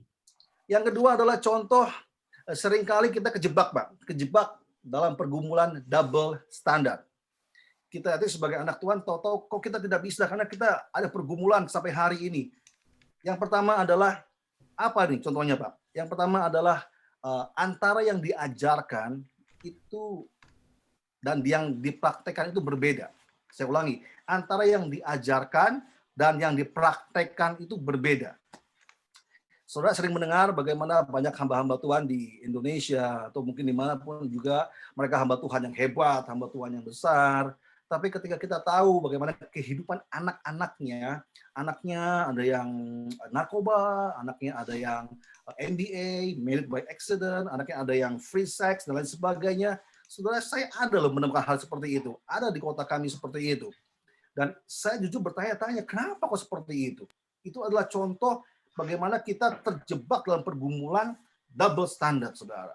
Karena apa? Apa yang kita ajarkan itu berbeda apa yang dengan kita praktekkan. Saudara, Tuhan percayakan saya ketika masih tinggal di Cirebon, menjadi koordinator sebuah kegerakan pria. Saya dibawa ke gerakan Christian Men's Network, pria sejati, saudara. Dan kami beberapa kali mengadakan camp, setahun bisa 2-3 kali. Saya masih ingat betul ketika itu, ketika ada camp pria sejati, ada seorang, ketika sesi pertama, sesi kedua disampaikan tentang lima dosa seorang pria, ada seorang hamba Tuhan. Saya kenal baik, saudara, dari wilayah pinggiran Cirebon. Hamba Tuhan ini, dia ketika mengikuti sesi ini, dia menangis, saudara. Dia menangis tak henti-hentinya, dia menangis. Lalu dia ketika dibuka altar call, dia maju ke depan, lalu dia kasih kesaksian. Dia bilang begini, saya ini seorang hamba Tuhan, seorang gembala sebuah jemaat. Saudara kenal saya? Yes, saya bilang, saya kenal dia, saudara. Orangnya baik, orangnya super ramah. Halo Halim, apa kabar? Orangnya super ramah, super baik, warm banget gitu ya. Dia bilang, saudara melihat saya mungkin baik, tapi saya mau terbuka kepada saudara. Dia bilang di pria-pria semua nih. Saya sudah melakukan domestic violence terhadap istri saya. Saya melakukan KDRT. Saya hajar istri saya tampar istri saya kalau marahan, saya pukul dia, saya tendang dia, saya dorong dia sampai jatuh. Bahkan saya menghina dia, dari mulut saya keluar 2 hal, kata-kata yang berkat kalau hari Minggu, tapi hari-hari biasa saya kutuk, saya keluar kata-kata kebun binatang buat istri saya. Wow, semua kita kaget, saudara. Dia hamba Tuhan loh, begitu kan? Tapi di rumahnya dia pukul istrinya, dia tendang istrinya. Lalu dia bilang, saya mulai hari ini, saya akan bertobat. Saya akan datang ke istri saya akan minta maaf, saya akan minta ampun. Karena apa yang saya ajarkan berbeda dengan apa yang saya praktekkan. Setiap minggu saya khotbah tentang kasih. Tapi di rumah, saya menggunakan double standar. Saya hajar istri saya keras terhadap dia. Dia bilang, saya akan pulang ke rumah. Saya akan bilang sama istri saya, mau minta pengampunan dari istri saya. Betul, saudara. Nyampe rumah, dia betul-betul bilang sama istrinya. Istrinya kaget. Wah, suami saya ini kena apa gitu ya. Dia berubah total. Dan singkat cerita, hari Minggunya, saudara, dia ketika dia memimpin sebuah ibadah, dia panggil istrinya. Mam, naik ke atas. Dia bilang, oke, jemaatku, saya ingin memberikan kesaksian dan pengakuan dosa. Dia bilang, mungkin selama ini om dan tante yang kalian lihat itu baik-baik saja. Tapi di hadapan jemaat semua dan di hadapan Tuhan, saya pribadi, saya mau minta maaf, saya mau minta ampun kepada istri saya. Saya sudah melakukan domestic violence, kekerasan dalam rumah tangga. Saya tampar dia, saya hajar dia, saya pukul dia. Makanya jemaat tidak herankan dia semakin kurus, semakin hari semakin kurus. Dia bilang gitu. Karena apa? Karena ada kepahitan di hatinya. Dia bilang, dia berlutut, istriku, aku minta maaf, aku minta ampun. Mulai hari ini aku mau bertobat. Aku mau menjadi orang yang berintegritas. Apa yang diajarkan sesuai dengan apa yang dipraktekkan. Apa yang dipraktekkan sesuai dengan apa yang diajarkan. Dan saudara, dia bilang juga pada jemaat, saya minta maaf juga pada jemaat, saya mengaku salah. Ini dosa-dosa saya mohon diampuni. Saudara, ketika jemaat melihat gembala sidangnya, pendetanya mengakui dosa-dosanya, pengakuan dosa di hadapan semua jemaat, jemaatnya bukan marah, saudara. Tidak. Jemaatnya malah angkat topi, dan jemaatnya malah menangis, dan juga jemaatnya malah angkat tangan mendoakan hamba Tuhan ini. Dia bilang, om mari kita berdoa, saya support om jadi orang yang betul-betul benar di hadapan Tuhan. Tidak hidup dengan double standard lagi. Saudara, wow, ketika saya tahu berita ini, saudara, dan jemaat ini mensupport gembalanya, dan Tuhan memberkati, memulihkan hubungan keluarga suami dan istri ini. Sebuah pemulihan adalah keterbukaan, betul? Keterbukaan adalah awal sebuah pemulihan. Dan sejak saat itu keluarga ini dipulihkan Tuhan. Hubungannya semakin baik, dan juga jemaat dari sebuah gereja ini Tuhan berkati lebih lagi dan lebih lagi dan lebih lagi, saudara. Saya boleh minta tolong Pak Adam bisa tolong bantu saya untuk share. Ada video, saudara. Seringkali kita sebagai orang tua, saudara, orang tua kita bilang, hey, kamu nggak boleh bohong ya. Sama anak-anak kita bilang, hey anakku, kamu nggak boleh bohong ya. Tapi ketika ada teman kita yang mau datang ke rumah dan teman kita itu kita nggak suka, kita bilang, bilang papa lagi tidur, oke, papa lagi tidur, bilang gitu ya. Saudara, itu double standard yang sering kali kita gunakan dalam kehidupan kita rumah tangga sehari-hari, saudara, betul nggak? Dan itu yang Tuhan nggak suka. Seringkali apa yang diajarkan dan dipraktekkan itu berbeda. Bisa tolong Pak Adam? Ya, saya belum jadi co-host, Pak. Ya. Pak Kasdin. Co-host, mungkin Pak Halim coba lagi, Pak. Ya, Coba ada lagi aja, video Pak. singkat, Pak. Ada, Bro saya Dadi jadi ada, Mandi itu saya WhatsApp telepon dia belum Saya diangkat. nggak bisa, Pak. Saya bukan Pak jadi Kasdin. Bro co-host. Dadi soalnya. Mandi tolong saya coba lagi ya, Pak. Adam Teja jadikan co-host. Pak Kasdin. Saya Tolong. coba lagi ya, Pak ya. Ya, coba lagi aja, Pak. Iya, saya coba lagi, Pak. Ini ada sebuah video yang Mungkin sangat di skip dulu yang ini, Pak. Oke, Di skip sebelum masuk, di skip dulu. Ya. Skip Ya. dulu, udah gitu baru masuk. Iya.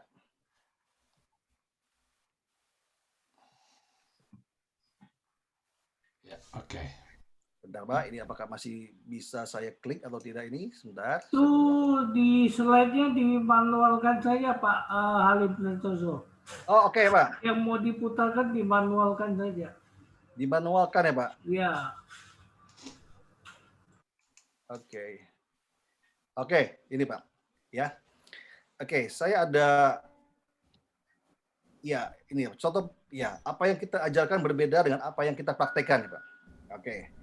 Saya ada video singkat, Pak, bagaimana ini adalah video di mana saya juga bertobat dengan video ini karena seringkali saya pun berbeda apa yang saya ajarkan kepada anak-anak saya, Pak. Ya. Sharingnya belum, Pak. Belum masuk, Pak. Oh, sorry, Pak. Belum masuk ya, Pak? Belum. Oke.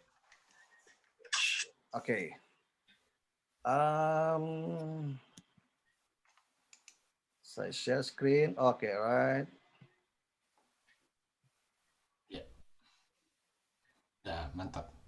Oke, saya play sini, Pak. Bisa masuk ya? Ya. Oke, saya play, Pak.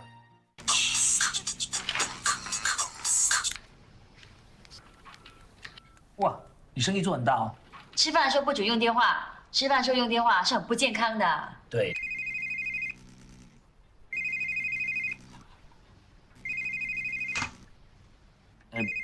不过爸爸，爸爸就不一样哦。对呀、他谈的可是几十万到几百万的大生意。喂，呀，哦，你吃不到海南鸡饭，吃不到海南鸡饭，就在那个罗家的隔壁吗？是，不是罗家隔壁那边2摊，我讲龟嘟也是很好吃啊。我先拿地址给你啊。你不要以为这个电话不重要，万一他的客户吃不到海南鸡饭、肉酱、龟嘟嘟，一气之下就不签合同，那就什么都完了。 Nanti yang mamanya saudara, coba telepon. 我的虽然不是什么几十万的大生意，不过找我的人都有重要的事情。呀，58%，大减价。那条裙子，那条裙我等了很久了。 Saudara, ini adalah contoh yang diberikan oleh suami istri, oleh orang tua. Mereka buat aturan sendiri kepada anak-anak, nggak boleh telepon ketika makan. Tapi mereka langgar sendiri, saudara. Saya belajar dari video ini. Kami setiap malam itu makan bersama dengan family, dengan anak-anak saya. Dan kalau weekend kami makan di luar. Dan ketika di luar, saudara, saya punya rules sama, saudara. Ketika makan, di meja makan tidak boleh ada mobile phone. Saya taruh semua mobile phone, semua anak-anak juga sama. Kita ngobrol. Tapi satu waktu saya lupa, saudara. Saya pegang handphone, saya buka, saya cek sosial media. Anak saya yang besar, dia sudah besar, dia bilang, Daddy, it's not fair, katanya. Nggak boleh pegang handphone. Oh my God, yes, saya lupa. I'm sorry darling, I'm sorry. Saya lupa. Sejak saat itu, saudara, saya belajar. Saya bawa kartu, anak-anak saya bawa kartu. Ketika makan, kita main kartu, kita main tebak-tebakan, dan lain sebagainya. Saya mau belajar hidup dengan tidak double standard. Apa yang saya ajarkan, saya mau sama dengan apa yang saya praktekkan. Apa yang saya praktekkan harus sama dengan apa yang saya ajarkan, saudara. Oke, itu yang pertama. Yang terakhir, saudara. Ini yang nomor 2. Contoh pergumulan sehari-hari. Ini adalah yang poin yang terakhir, saudara. Seringkali kita hidup dalam double standard karena berada di posisi yang kejepit, saudara. Apa tuh artinya kejepit itu? Kita disuruh melakukan yang bertentangan dengan apa yang kita yakini. Disuruh melakukan yang bertentangan dengan apa yang kita yakini. Contohnya, jika saudara profesinya seorang dokter, lalu saudara diminta untuk menyuntik mati pasien. Sedangkan saudara yakin bahwa ini tidak benar, tapi saudara harus untuk menyuntik pasien. Itu adalah sebuah pergumulan. Aduh, saya harus ngapain ya? saya harus ngapain ya? Contoh yang lain, mungkin saudara seorang tentara yang maju berperang, dan saudara harus menembak musuh. Sedang saudara bilang, ini adalah bagaimana ini? Firman Tuhan bilang jangan membunuh, tapi saya harus bunuh musuh saya. Berada di posisi yang terjepit. Atau mungkin saudara seorang accountant yang bekerja di sebuah perusahaan dan big bossmu bilang, kamu harus bikin double bookkeeping, pembukuan ganda, yang satu yang real, satunya buat pajak. Dan saudara bingung bagaimana saya harus memilih. Satu sisi saya pengen hidup benar, satu sisi saya pengen jujur, tapi bos saya menuntut saya untuk berbuat hal yang tidak benar. Mungkin saudara bingung, aduh bagaimana seharusnya. Saya mau ngomong gini saudara, kalau saudara berada seperti accountant ini, mungkin ada baiknya saudara bilang begini, bos, sudah bertahun-tahun mungkin saya berbohong untukmu tentang double bookkeeping ini. Tapi saatnya sekarang saya akan berdiri di atas kebenaran. Saya tidak bisa lagi berbohong untukmu, bos. Untukmu, Pak. Tapi saya berjanji, Pak. Bukan hanya tidak bisa berbohong lagi untukmu, tapi saya juga tidak bisa berbohong kepadamu. Saya tidak akan berbohong kepadamu. Saudara, mungkin ya kalau kita bicara gampang, mungkin dia bilang, mungkin ya antara dua nih, antara bosnya suka sama Anda, sama saudara, atau saudara dipecat. Tapi setidak-tidaknya kita sudah berani berdiri di atas kebenaran. Wrong is wrong, right is right. Kebenaran itu kebenaran. Dan kebenaran itu yang memerdekakan saudara dan saya. Dan saya percaya saudara, meskipun ada kekuatan yang besar yang menghantui kita, yang menghimpit kita, yang menekan kita, tapi ketika kita berani melawan, ketika kita berani bertindak di atas kebenaran, Tuhan sendiri yang akan membela saudara dan saya. Amin. Saya akan tutup dengan sebuah video singkat saudara. Ini video yang saya closing. Oke? Ya. Oke.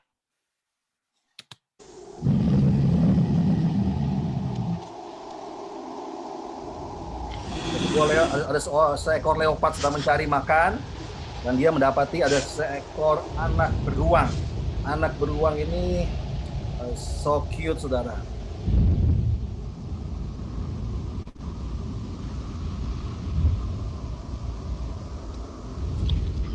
Dan dia lihat, wow, ada anak beruang sedang main-main. Ini enak sekali sepertinya ini. Oke, pas buat makan siang saya. Dia mulai bertindak.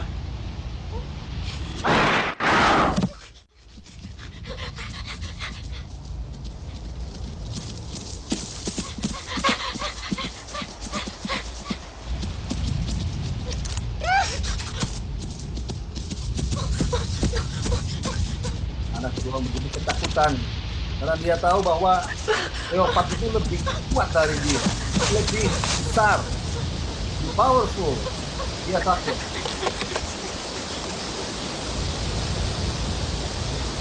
Dan sayang sekali, nozzle of buntu saudara.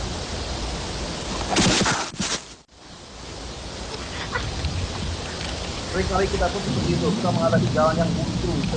Maju kena, undur kena, kanan salah, kiri salah. Bagaimana ini?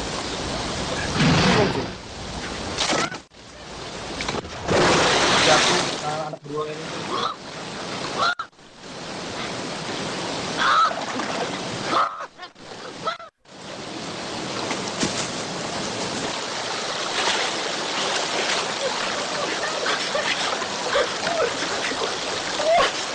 Masih ketakutan.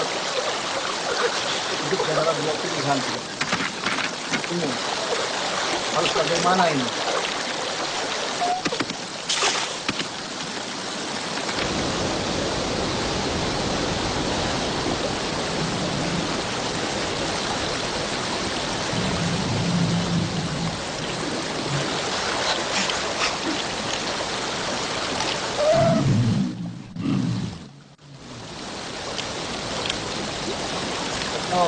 Sangat dekat sekali.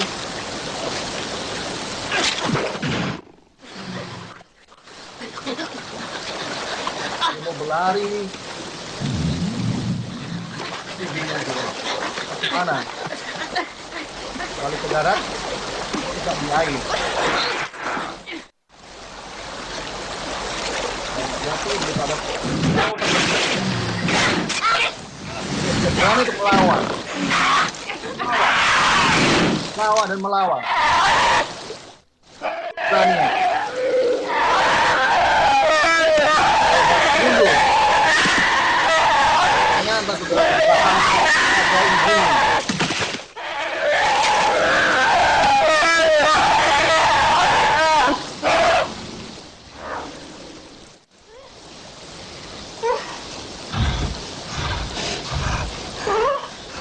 Then sings my Savior God to thee. How great thou art! How great thou art! Then sings my Saudara, saya akan tutup dengan sebuah kalimat seperti ini, saudara. Ini waktunya anak-anak Tuhan untuk berani bertindak berdiri di atas kebenaran. Jangan hidup menggunakan double standard. Mari saudara dan saya, kita sama-sama belajar. Jangan lagi kita kompromi. Jangan lagi mungkin kita masih bingung, tapi siang hari ini kita sudah jelas firman Tuhan, iya dan amin. Dan juga saudara, mari sama-sama kita menjadi orang yang berintegritas. Apa yang kita ajarkan dan yang kita praktekkan harus sama. Supaya mereka bisa melihat bahwa kita ini anak-anak Tuhan yang berbeda. Amin. God bless you. Terima kasih Kang Ebet. Haleluya, puji Tuhan.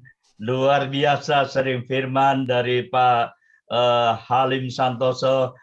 Luar biasa, kita semuanya diberkati pagi ini. Oh, praise the Lord. Terima kasih Pak Halim. Ya, baik. Waktu terus berjalan. Di Indonesia saat ini jam 11 kurang seperempat, di Australia selisihnya berapa jam, Pak? 3 jam ya? Puji Tuhan. Baik, kita semuanya sudah diberkati pagi dan siang ini. Saya percaya firman Tuhan mengatakan kita tinggalkan itu double standard. Baik, puji Tuhan, kita segera akan akhiri pertemuan kita pada siang hari ini. Ya, kami minta Pak Kelvin Sung sebagai RPP 11 untuk menutup di dalam doa. Kami persilakan Pak Kelvin Sung. Ya, sebelumnya terima kasih banyak kepada pembicara kita, Pak Halim, dan juga pesaksi kita, Pak Arifin, dan juga Pak David. Bahwa pagi hari ini kita semua ya, sangat merasakan bahwa itu berkat Tuhan pagi hari ini melalui kesaksian dan juga sharing firman, sehingga kami betul-betul dapat memetik apa yang sudah disampaikan. Dan terima kasih banyak waktu yang sudah diberikan. Mari kita tutup di dalam doa. Bapa yang di surga, terima kasih pagi hari ini kami boleh sekali lagi bersyukur begitu baik dan besar kasih-Mu ya Bapak, sehingga kami pada pagi hari ini boleh mengikuti acara fellowship yang sudah selesai pada saat ini. Kami boleh bersyukur ya Tuhan senantiasa memelihara dan memimpin kami satu persatu. Engkau menjaga, melindungi, dan Engkau telah membukakan hati dan mata kami ya Tuhan, bahwa kita pada saat ini apa yang seharusnya kami lakukan, apa yang harusnya bahwa kami berdiri di atas kebenaran, bahwa kami juga adalah bagian di dalam kebenaran, kami yang harus menjalankan. Tolonglah kami ya pagi Tuhan ini, supaya kami senantiasa boleh kembali lagi menjadi terang dan garam di dunia ini. Ketika kita di dalam Full Gospel Businessman Fellowship ini ya Tuhan, pakailah kami semua Tuhan, sehingga menjadi alat untuk menjangkau lebih banyak lagi jiwa-jiwa yang di marketplace. Terima kasih untuk pertemuan pagi hari ini. Sebentar lagi kami berpisah satu sama lainnya. Tuhan tolong berkati teman-teman kita semua yang telah hadir. Kami serahkan kami semua dalam tangan-Mu. Dalam nama Tuhan Yesus kami ucap syukur dan berdoa. Amin.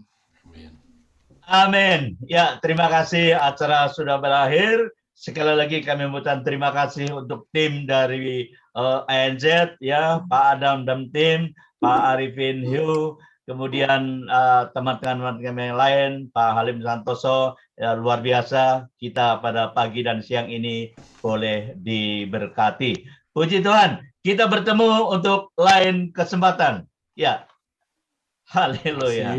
Pak Robert. Terima kasih, Pak. Ya, puji Tuhan.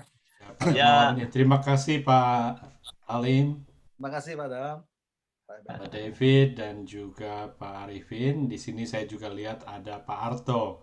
Terima kasih Pak Arto untuk kehadirannya.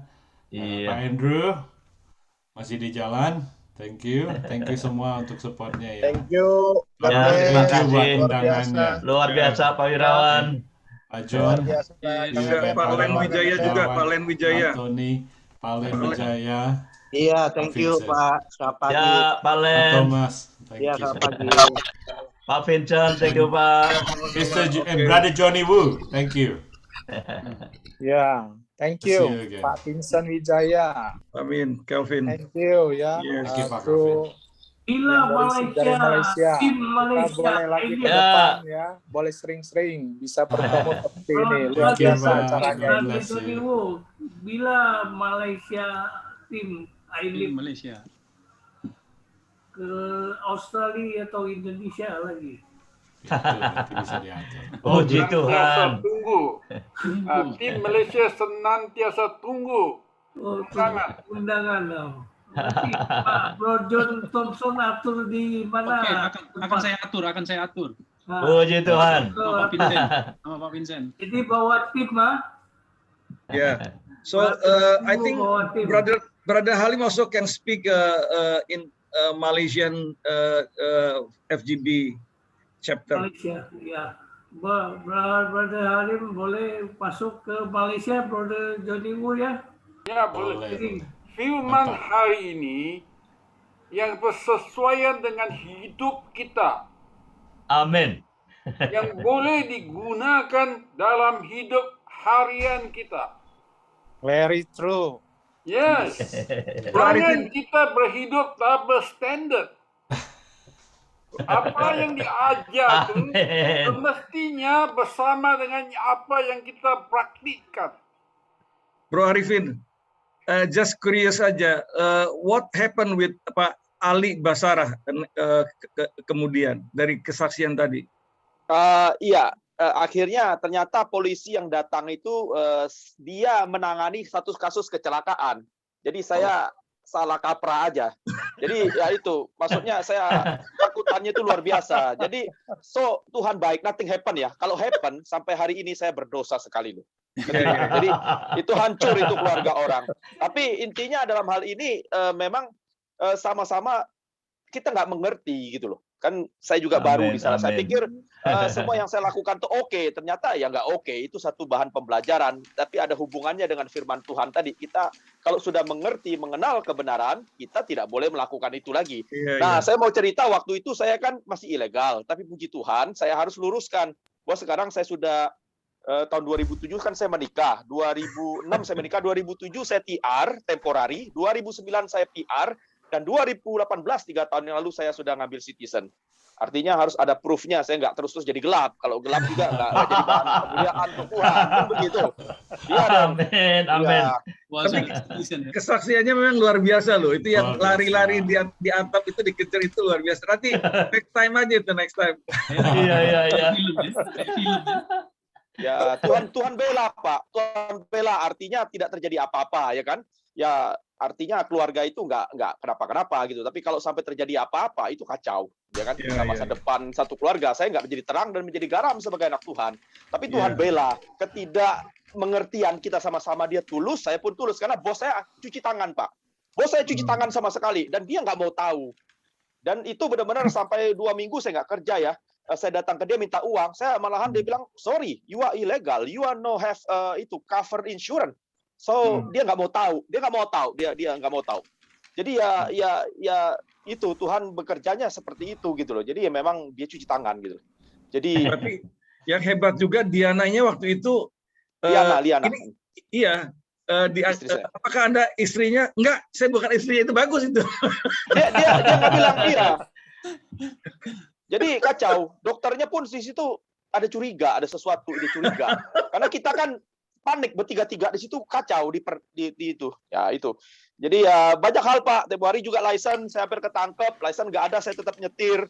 Tuhan bela juga itu. Aduh, saya banyaklah hal-hal seperti itu saya lakukan, tapi ya saya cuman tadi seperti cerita tadi anak beruang tadi kepepet, akhirnya ya udah. Ya, tapi ya maksudnya cuma yang ini jangan dilakukan. Kata Pak Wijaya, Pak siapa? Bro Wijaya bilang ini cuma untuk yang expert. Enggak ya. Enggak. Saya melakukan ini betul-betul bukan di luar ini saya gitu. Benar-benar saya merasa ditolong dan kita lakukan, tapi konsekuensinya setelah itu saya sadar bahwa ini enggak benar yang dibilang Pak Halim itu. Tapi kalau kita sudah tahu, kita lakukan itu namanya mencobai Tuhan. Itu enggak Tuhan bela, enggak Tuhan bela itu. Ya, tapi selama kita tidak tahu, tidak mengerti, ya saya pikir ya mungkin Tuhan masih tolong gitu ya, kita berdoa. Tapi kalau kita tahu, ya tapi pasti Tuhan nggak bisa bekerja gitu. Ya, itu double standard ya. Oke, good. Siap-siap kalau gitu ANZ untuk melayani regional line, bro. Bagus nih timnya. Iya. Sudah ada Ada Arifin